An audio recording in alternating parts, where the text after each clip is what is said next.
mitadidy.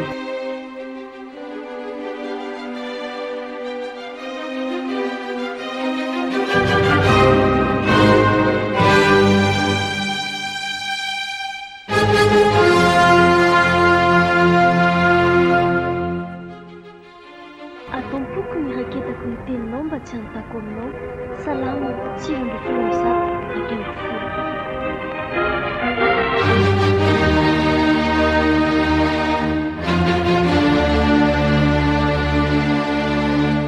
Iny ianao fa tonga tiana fa iny ny tiana ataonao tao am-piangonana Naninona? andray de momba ery ianao Andry Rakoto eo anatrehan'ity fanonganana pastera nefa tena zava-dozany ty ataonareo e. Hitako tsara mihitsy ianao falifaly ery ianao mitetehaka azy moramora. Ka zao nery neny pasteriny. Marina fa tena makasitraka ny ataon'ny Rakoto ianao. Makasitraka azy eo ihany fa iny pasteriny hoa iny a pastera Drazafy tsy fetry iny fa tsy atsika. Ianao ty anaka tsy misy zany hoe pastera ny Razafy tsy fetry sy pastera tsika zany. An'Andriamanitra iny olona reny foana ny tiany foana reny ny tiany. Tsy mety zany.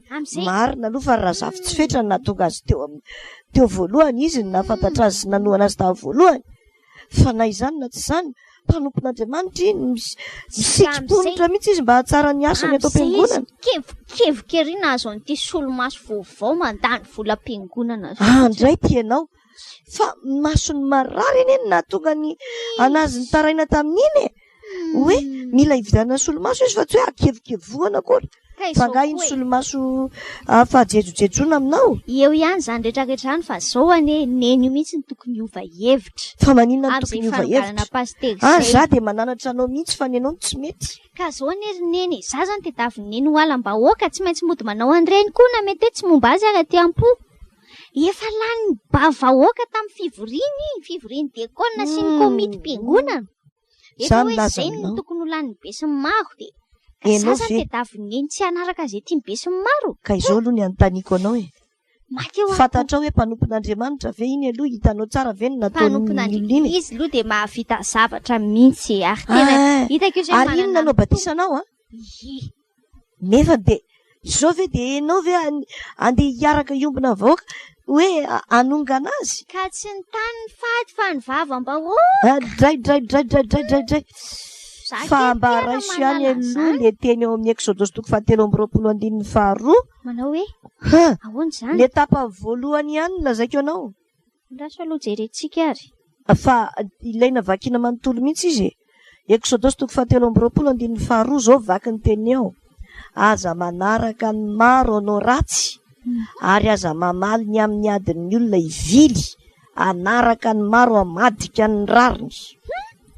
Averina mihitsy hoe zany reny averina aiza tsara aloha misy azy. Exodosy 7:22 fa nanarana ny tenako indray mantsy zany zavatra zany aza manaraka ny maro anao ratsy ary aza mamaly ny amin'ny adin'ny olona ivily anaraka ny maro hamadika ny rariny. Zany mihitsy ka raha tsy eo mason'Andriamanitra neny anila kilahana an'ireny mpanompon'Andriamanitra reny.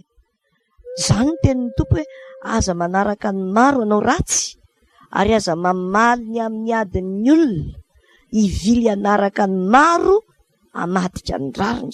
Tsy voatery hoe rehefa ny maro zany ary neny de mety de tokony ho arahana foana fa jekana so ratsy. Zany mihitsy ary tadidio tsara fa tsy hoe rehefa feon'ny vahoaka de tonga de hoe feon'Andriamanitra.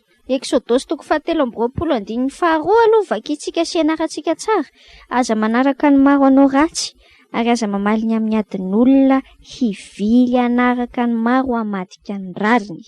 Exodosy 7:22 oka hoeritreretina tsara aza manaraka ny maro anao ratsy ary aza mamaly ny amin'ny adin'ny olona hivily anaraka ny maro hamadika ny rariny. Exodosy 7:22.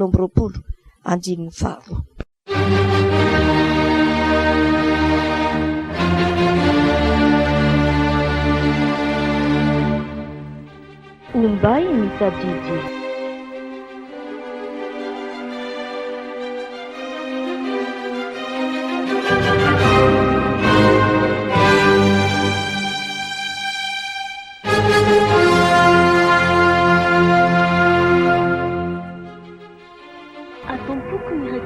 teninao mba tsy hanontako aminao.